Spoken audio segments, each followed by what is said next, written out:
Hey everybody, this is John from /bash, and today I am bringing you another malicious compliance Reddit video. If you are new to the channel, then subscribe and ring that notifications bell so you don't miss out on the fun. In our first story, when his high school decided to make rules that gave no leeway for being late, well, why not just go to Starbucks instead? Let's jump right in. I've seen quite a few back in high school stories lately and thought I'd share my own experience. So to set the stage, I graduated high school in 2013, and my senior year was a challenge. My sister passed away, my health took a nosedive thanks to chronic illnesses that were progressively getting worse. I crashed and totaled a car, not my fault, but not a fun experience nonetheless. I had 2 concussions, you get the idea. In the first half of the year, tardies skyrocketed among the student body. The school changed the student parking areas and basically made it so that any students who drove themselves and any students who used the door closest to that parking lot were caught in a huge bottleneck, and any one student goofing off could potentially keep literally hundreds of students from entering the building. It was ridiculous. Additionally, they decreased the between-class passing period from 7 minutes to 5 minutes. Mind you, if you were to walk from one end of the school to the other when the halls were completely empty, it would take you at least 5 minutes. Add 1,200 other people to the mix, and even 7 minutes was a time crunch. So tardies increased a lot, and the administration got it in their heads that the best way to remedy this situation is to implement new punishments for being late to class. Prior to this year, after 5 tardies, you had to attend an after-school detention with the teacher of whatever class you had missed. That's it. If you skipped class, unexcused by a parent or doctor, 5 times, you received an in-school suspension, and if you missed more than 20 days of class, excused or not, you had to repeat the class. There were some exceptions to that, but they were basically catastrophe exceptions.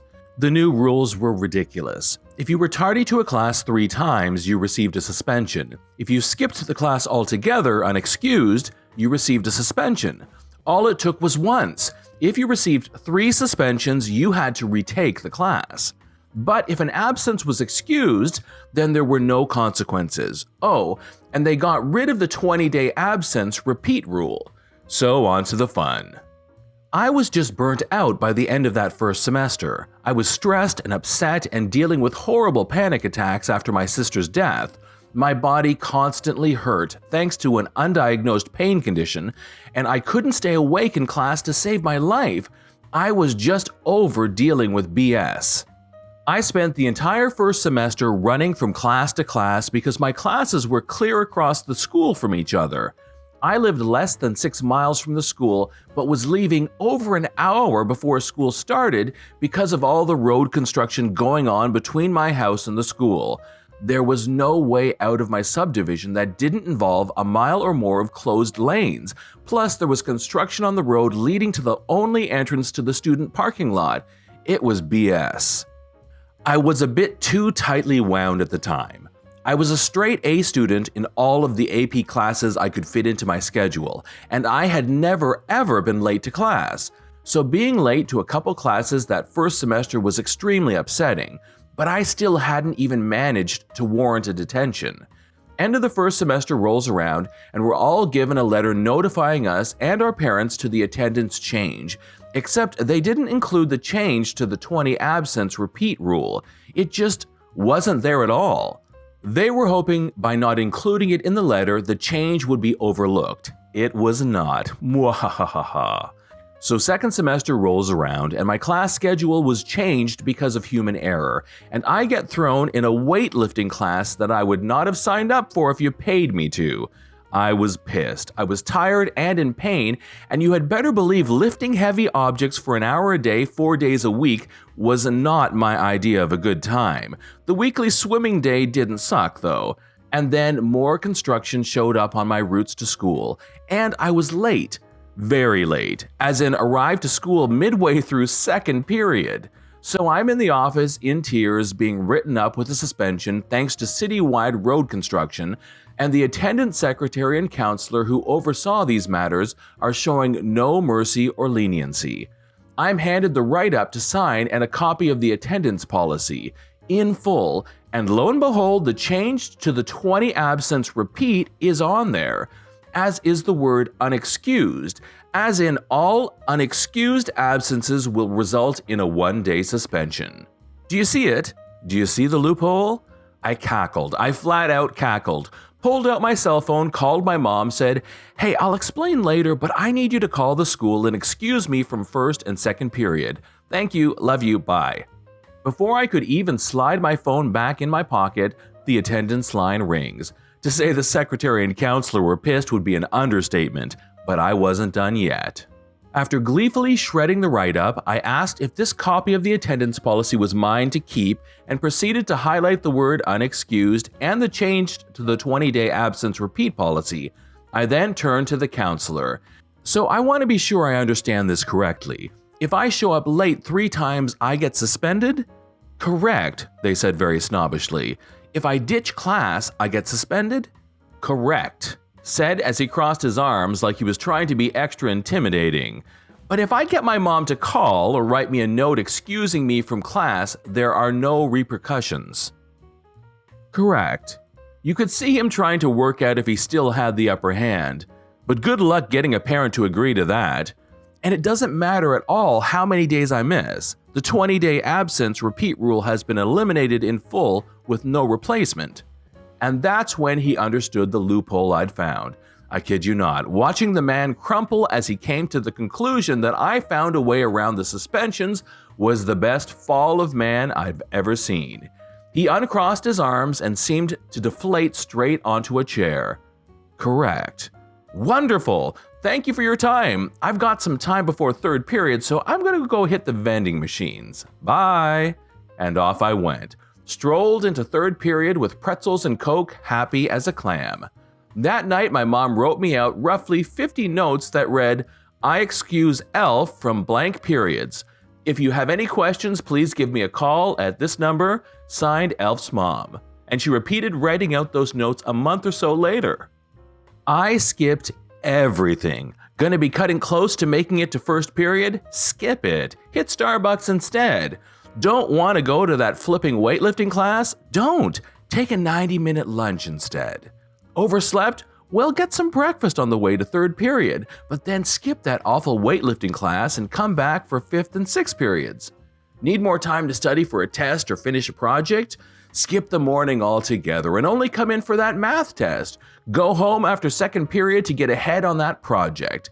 That weightlifting class? After the first few weeks I attended the swimming days and the game days, soccer or dodgeball, nothing else. Think about that. 1, maybe 2 days a week for the whole semester. If I attended 30 classes total, I'd be surprised. And of course, they called my mom to verify the notes, and she flat out told them she had supplied me with fill-in-the-blank notes, and she would gladly verify them all as legitimate. Sheer amount of times I hit Starbucks at 9 a.m. on a school day was astounding, and it was done on purpose.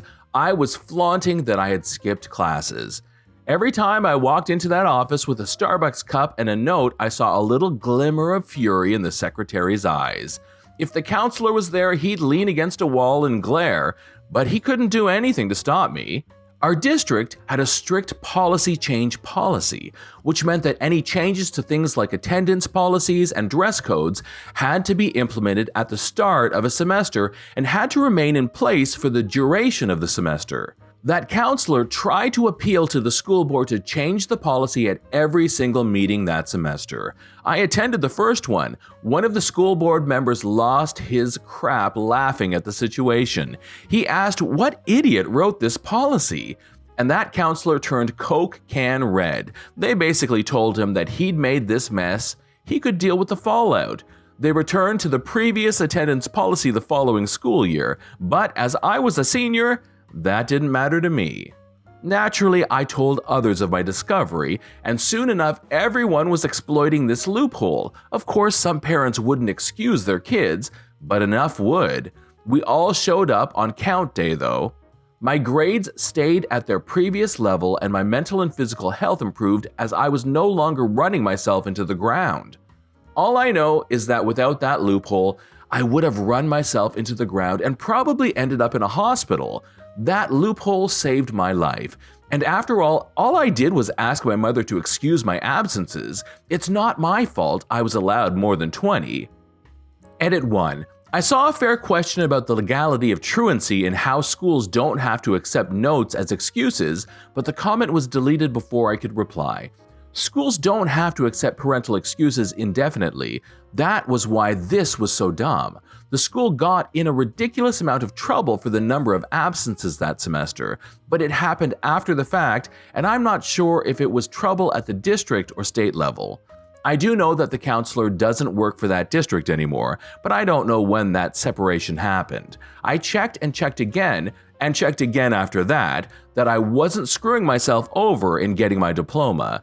And none of the underclassmen who took advantage of the policy had to repeat anything in the following years. So it really was this weird fluke that showed up with perfect timing as far as I'm concerned. As for not accepting notes after a certain point, that was part of the change in policy. Up until that semester, anything over 5 excused days had to have a doctor's note. So my mom could call me out 5 times, but the other 15, to hit the 20 limit, had to be signed doctor's notes. The new policy did not include that requirement anymore. Why? Who knows? I think the logic, if you can call it that, behind the new policy was that they thought parents wouldn't excuse their kids' absences for no particular reason. My mom did not give a damn if I actually went to school as long as my grades stayed good. She knew I was struggling and school was the main factor in that. As it was, I could have gotten a doctor's note for an extended absence. I didn't know at the time, but the constant pain and fatigue were flares of disabilities that would have guaranteed me excused absences by a doctor. When I was finally diagnosed a few years later, my PCP was surprised I had actually made it through high school given how sick I was and am. I wish I knew where my report card from that semester was. I kept it because the absences are listed and were utterly insane. But you're totally right. I have no idea how I escaped any state attendance requirements, but I sure as hell wasn't about to ask about them. This is John from /bash. Please hit that like button to help with the almighty YouTube algorithm and subscribe if you're new. Thanks for watching, and we will see you in the next one.